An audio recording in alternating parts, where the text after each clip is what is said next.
Hello and welcome to Oscar Mike Radio. My name is Travis and I'm the host. Oscar Mike Radio is about military and veterans stories, history, happenings, and inspiring things going on.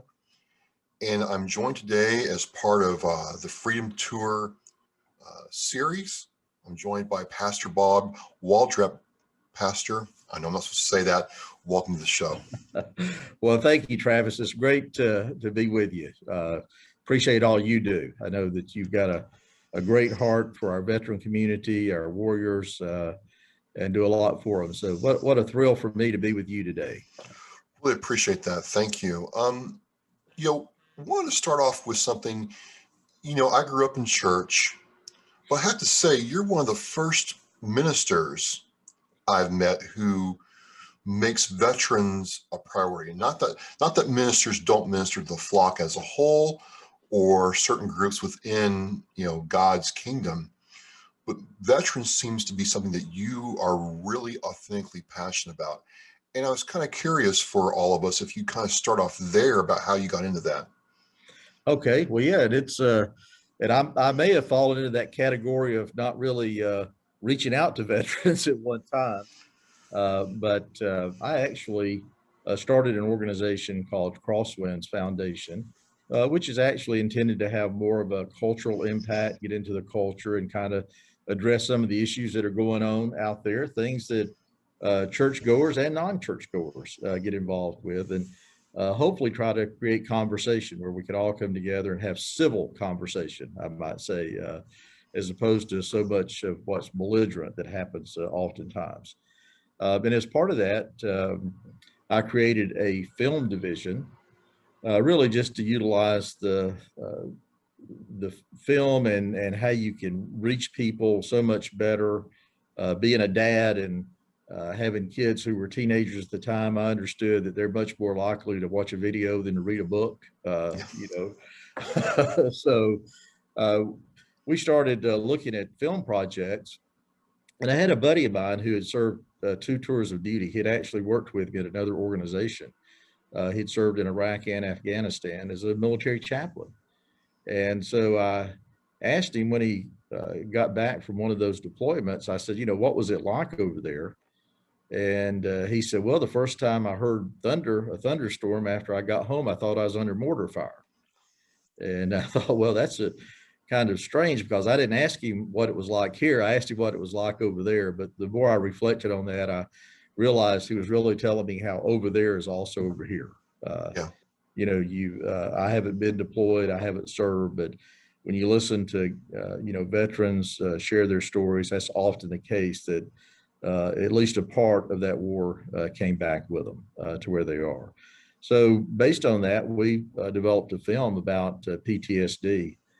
And I always tell people that my motives were more about producing income out of it to make other films that I was much more interested in than it was to, actually create some kind of organization that reached out to vets. So I would fall into that category you were talking about, Travis, of, it's a lot of times the church doesn't reach out or Christian pastors and ministers don't reach out. What happened is we began to make that film to make it a short story, or a long story rather short, is that, I began to hear the stories of the veterans who were appearing in the film, and it was so touching to hear their stories and to see how devastating some of those stories were, what they'd gone through, that I felt like people needed to hear those stories, that hearing those stories could bring healing to other vets. And so we decided to give that film away free. I do love to tell the story that when I told my director that, it took him a while to get his jaw back up off the floor, that we were no longer selling this film for $19.95, but giving it away free to our veteran community and their families. And so, really, I don't really believe in coincidence. I believe that what we often call coincidence is a God thing. And I think this was a God thing that, God was like, Bob, I know you don't think you're going to be doing veteran outreach, but you will be. I'm going to get you there. And so we did a follow-up film to that, also gave it away free. And the longer I spent involved in the veteran community and listen to their stories and, interfacing with them, the more committed I became to, hey, we need to help these guys and gals. There's some things that we can probably do to help out. And So so you're now that's really how I got involved in it. And I can't get away from it. In fact, I mean, I don't want to get away from it, but it's gotten to the point now that it's really just kind of all consuming. So last month I took your course, the Hope for Warrior uh, course book, Yeah. and I thought that class was really interesting because, in my view, it's almost good for anybody who hasn't served to understand certain things that a veteran, first responder, or law enforcement officer is dealing with when they have PTS or PTSD situations. The whole concept of moral injury came up, and I was curious if you'd kind of tell us what is moral injury, because that was the first time I really heard it explained, but it kind of filled a lot of gaps in things I was trying to figure out with PTSD. Yeah, well, I appreciate you asking that question. That's a important thing, I think, to understand. There was a time when PTSD, or often referred to as PTS, didn't get hardly any attention. It's been with us throughout war. We knew that there was some trauma associated with war, mental, emotional trauma, from even going back into biblical times. But it wasn't until after Vietnam that it really began to get a little bit of attention here, and folks began to focus on that, and that maybe there's something we can do, treatment. And so that began to become addressed, and it still wasn't given all the publicity it needed, but it was getting more and more. So that was part of the reason for doing our film, is we actually wanted to educate the general public about post-traumatic stress. It was only after we began filming that we realized there was another component to this, of actually being able to help veterans and those who were experiencing as well. And so, we put that together. But in the process of researching that film, I came across something that was referred to in a few places called moral injury. And like you, Travis, I'd never really heard of that before.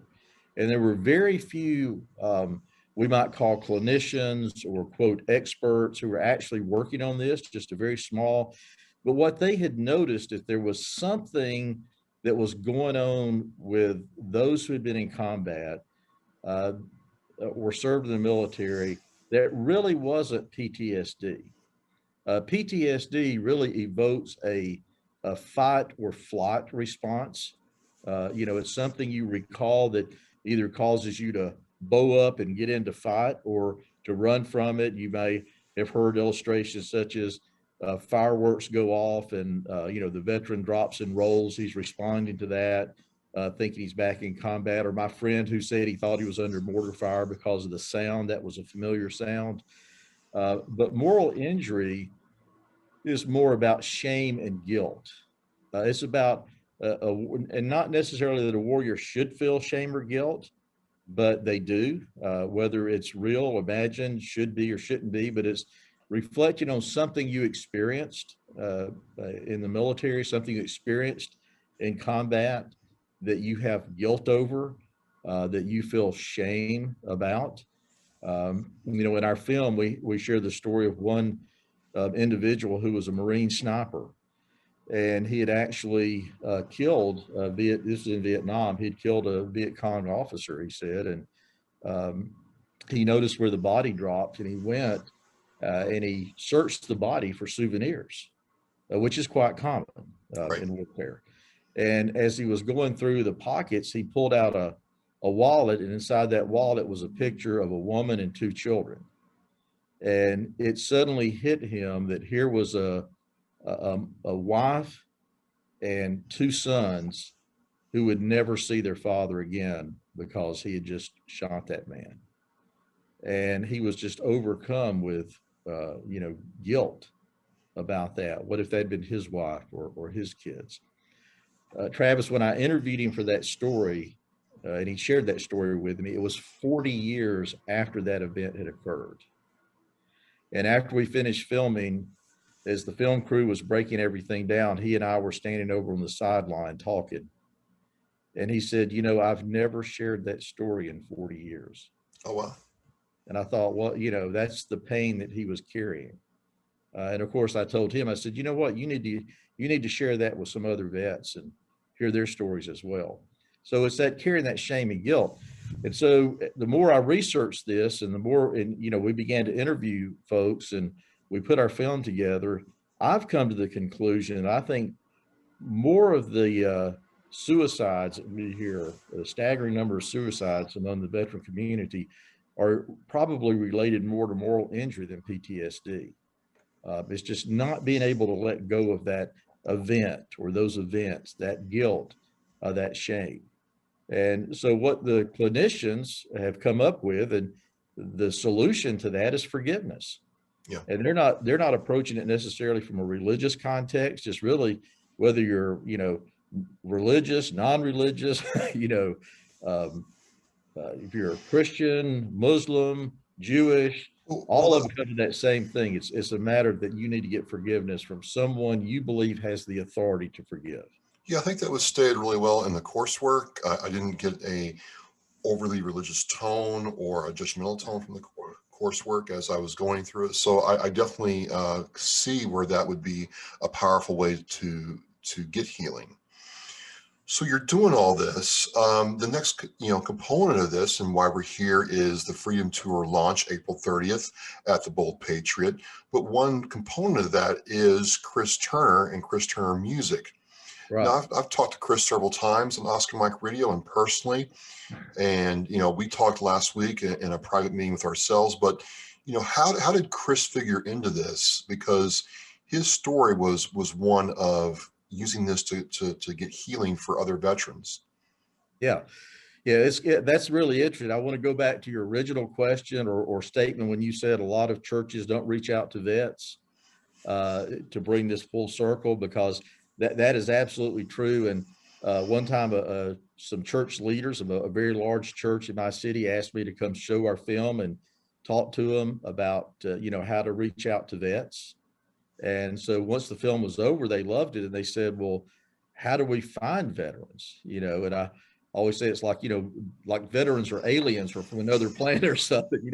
We believe they're here, we just can't see them. But actually, vets aren't that hard to find. But for many people, they just don't recognize that. So the way you find vets is through vets. And that's how Chris and I got connected, in fact. But it's a wonderful community. And although I'm not part of it for having served, I have the fortune of getting to kind of rummage around in that community because of connections that I have through the films and the books that we've developed. So one of the veterans that was in one of our films actually connected me with Chris. He had heard Chris had a real interest in reaching vets and was looking for a vehicle or a way to do that. And Chris had become familiar with our films. And so he wanted to get together and talk about maybe using our film somehow in presenting concerts. So anyway, I went up to Nashville and we sat down and had lunch one day and talked a little bit and really hit it off as kindred spirits. Just 2 or 3 are gathered. Just began to see that relationship develop. And we were already doing a little small kind of a concert series we do a couple of times a year called Songs of Hope, where we, just do a show for veterans, about veterans, and then the general public to understand a little bit about what they're going through. And I've had Chris play in that show a couple of times as a result of that. And it just took off from there. And I've always told Chris, I got to figure out a way to connect with you and get you involved in what we're doing. And I think we're managing to pull that off now through the Freedom Tour. So speaking of the Freedom Tour now, it launches, it's in flight, but it officially gets off the rail, as we say in Hawk, April 30th at the Bold Patriot. What is going to be the Freedom Tour? When people hear that, what should they start associating that with? Because it's not just a simple concert or a simple event. It's a layered, multifaceted approach to, PTSD support and treatment. Yeah, it is. And you picked up on something that's kind of interesting to me, because this is quite common, that when you were going through the training, you kind of could see that it wasn't somebody who's not even a vet could get something out of it. And that's what we would hear from our films. We would hear people, that would come up to us and say, well, I've never served, but I think I have PTSD, or I think I have moral injury. So, there's a need for this, and we're geared specifically toward veterans, but we think others can be helped through it as well, if they are so inclined. But we're specifically gearing the Freedom Tour toward veterans. And the idea is that we'll promote and put on a free concert by Chris Turner and an opening act at a VFW post, American Legion, some service organization that's affiliated with veterans and provides a benefit to veterans. And so we'll come to a concert, and at that free concert, we want a couple of things to happen. We want to provide the service organization, such as a VFW, the ability to hopefully expose what they're doing to more people in the community.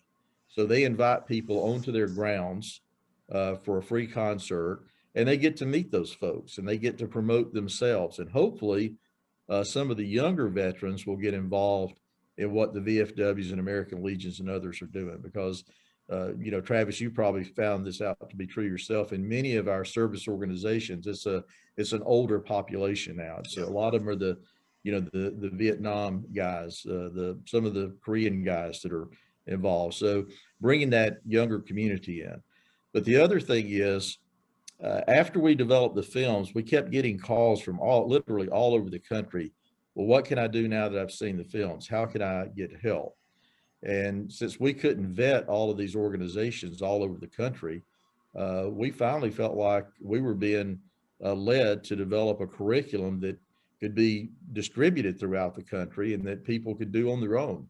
You as a vet could get our material, and you could start a group yourself. You could get 7 or 8 buddies together, and y'all could go through the material together, because the idea is to develop communication, share your stories, and let healing begin, and to really have a mission to each other, to still have one another's six, even though you're not necessarily in the service.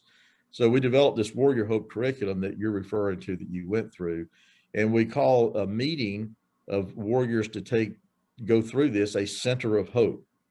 And HOPE is an acronym that stands for healing and opportunity, dealing with the past, and being empowered for the future, for a new mission that you're on. So these Centers of Hope. So what we'll do is, through the Freedom Tour, we'll take a few minutes at every tour in an intermission, and we'll come out and share a little bit about a Center of Hope, and that the VFW we're at is going to be a Center of Hope, and they're going to have guys and gals trained, ready to lead a group if you want to be part of it, and launch these Centers of Hope so that they can reach vets and bring healing that they need, whether they're struggling with PTSD or moral injury. It's a safe zone that they can come in and share their stories and be encouraged to get whatever further help they need to get. Well, that's at the core how healing happens. And it's the veteran taking that ownership of her healing and being able to do it in a structured but non-judgmental way that I think is needed now more than ever. And I think the other thing that I would say to people out of your course is there's an action component. The course, puts emphasis on me, the veteran, or me, the person taking the course, of taking action where and when applicable. And I'm just kind of curious if you would speak to that a little bit. Yeah, the idea is not to create something more for me to do or my team to do. The idea is to literally hand this over to the veteran community, to hand this over to a local group of guys and gals at the VFW in Nashville, Tennessee, or Birmingham, Alabama, where I'm at, or wherever you are. And then to take that on as your mission, because really, I think the solution to the 22 days of veteran, or 22 days a day suicide rate by the veterans, the solution to that is really going to be found within the veteran community. It's going to be taking the first step to share with a battle buddy just like you would on the battlefield. Here's the need. I need you on my right. I need you on my left. I need you here for me, and I'm going to be here for you. But our culture and our society, particularly in the military, kind of trains you not to admit your weaknesses. Man up. Yeah. That's part of the very basic training that we hear. It's like one guy told me, he said, hey, if you're in the middle of combat and you scratch your hand or something, you can't say, oops, I got a boo-boo, I'm going to sit down, and rest. You got to keep going. But that carries over to mental trauma. You got to deal with the physical pain, the mental pain, the emotional pain, the spiritual pain. So probably that veteran community more than any other is taught to stuff that down and not to deal with it. So veterans taking on that mission with each other helps to open that up. And that's why I say, I believe that storytelling is the beginning of healing. If there's a sense of kind of a Me Too kind of, when I hear somebody's story and they tell a trauma that they're experiencing that I'm also experiencing, it's freeing because I realize, well, it's not just me, it's others as well. Not to be glib, sir, but are you saying that misery does love company? I don't know if it loves it, but it sure finds it.